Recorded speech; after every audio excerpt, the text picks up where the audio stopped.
बात 2018 के आसपास की है, जहां जॉर्जिया में रहने वाली सोफिया, जिसका अपने युवा अवस्था से ये सपना था कि उसका एक क्यूट सा बेबी हो और जिसे वह अपने साथ खिला सके, खेल सके और उसका ख्याल रख सके।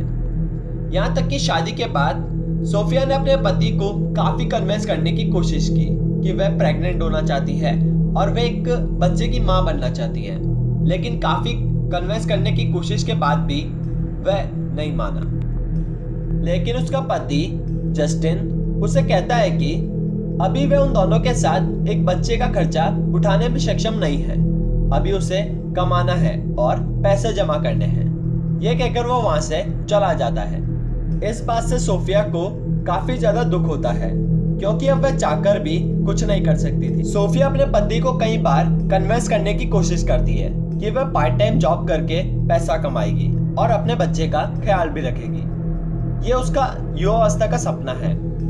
वह उसे ये भी कहती है कि ये उसका एक सपना है कि उसका एक प्यारा सा बच्चा हो, लेकिन जस्टिन वहां से हर बार कोई ना कोई बहाना करके चला जाता। दूसरे दिन सोफिया एक तांत्रिक औरत से मिलती है, जो कि उसे बताती है कि वह अपने पति को काले जादू से वश में करके अपनी बात बनवा सकती है। और उस तांत्रिक औरत के बताए हुए कार्य को करके सोफिया जस्टिन को अपने वश में कर लेती है और उसे मना लेती है, जैसा एलियन चाहती थी। जैसा कि सोफिया चाहती थी वैसा ही हुआ। अब उसका सपना कुछ ही दिनों बाद सच में तब्दील होने वाला था, लेकिन भगवान का कुछ और ही मंजूर था। देखते ही देखते 7 महीने कब बीत गए ये पता ही नहीं चला। जस्टिन उसकी बहुत ज्यादा केयर करता था कि तभी एक दिन सोफिया और जस्टिन एक दुकान पर गए, जहां अचानक से सोफिया की ब्लीडिंग चालू हो गई और वह वहीं पर ही बेहोश होकर गिर पड़ी। जस्टिन उसे बिना देरी किए फटाफट से हॉस्पिटल की तरफ ले गया, लेकिन इसके बावजूद भी सोफिया के पेट में मौजूद बच्चा नहीं बच पाया और उसकी मौत हो गई, जो कि एक लड़की थी। जब सोफिया को होश आया तो उसे यह खबर सुनकर बहुत ज्यादा दुख हुआ।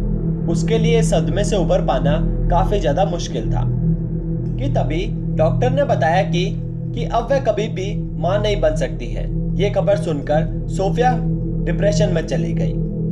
वह अब जब से हॉस्पिटल से आई थी तब से वह अपने कमरे से तो क्या, बेड से भी नीचे नहीं उतरी थी। कमरे में रखी हुई एक डॉल को वह अपनी बेटी मानने लगी थी। उसने उसका नाम भी रख दिया था। वह उसे अपने पास हमेशा रखती, वह अपने साथ सुलाती, खिलाती और यहाँ तक कि उसे दिन रात अपनी बाहों में डालकर बैठी रहती। लेकिन अब धीरे धीरे सोफिया में सुधार दिखने लगा था। यहाँ पर हमें फ्लैशबैक का सीन दिखाया जाता है, जहाँ हमें दिखाया जाता है कि जस्टिन को यह पता चल जाता है कि उसे सोफिया ने काले जादू की मदद से कन्विंस किया था। इस बात पर उसे बहुत गुस्सा आता है और वह क्रोध की आग में पानी गर्म करके उसमें दवा मिलाकर सोफिया को पिला देता है, जिसके नतीजे स्वरूप सोफिया का बच्चा पेट में ही गिर जाता है और उसकी मौत हो जाती है। फिर हमें प्रेजेंट में दिखाया जाता है कि सोफिया बिल्कुल ठीक हो चुकी है और अब वह सीधा उस तांत्रिक औरत के पास जाती है और उसे सारी घटना के बारे में बताती है, जिस पर वह औरत उसे कहती है कि तुम्हारे बच्चे को तुम्हारे पति नहीं मारा है। इस पर सोफिया को जस्टिन पर बहुत गुस्सा आता है और वह अपने घर पर चली आती है और वह अपने घर आकर कमरे में सो जाती है, अपने तकिए के नीचे एक चाकू रखकर। ठीक 2 बजे सोफिया की नींद खुल जाती है और वह उठ खड़ी हो जाती है। जैसा कि उस तांत्रिक औरत ने बोला था, वह अपने हाथ में उस चाकू को लेकर अपने सोए हुए पति पर घोंप देती है, जिससे उसकी मौत हो जाती है। खून के छींटे पूरे कमरे के साथ साथ सोफिया के चेहरे पर भी लग जाते हैं और जैसे ही सोफिया के कपड़ों पर और मुंह पर खून के छींटे लगते हैं, उसे होश आ जाता है और वह होश आते ही सोफिया चिल्लाने लगती है और कहती है कि यह उसने क्या कर दिया।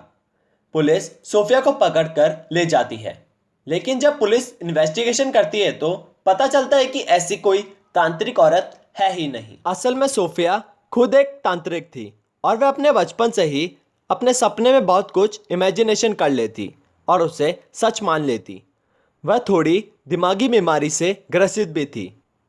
उसने ये गलत इमेजिनेशन कर लिया था कि उसके बच्चे को उसके पति ने मारा है और उसने जोश ही जोश में आकर बदले की आग में अपने पति जस्टिन को ही मार डाला।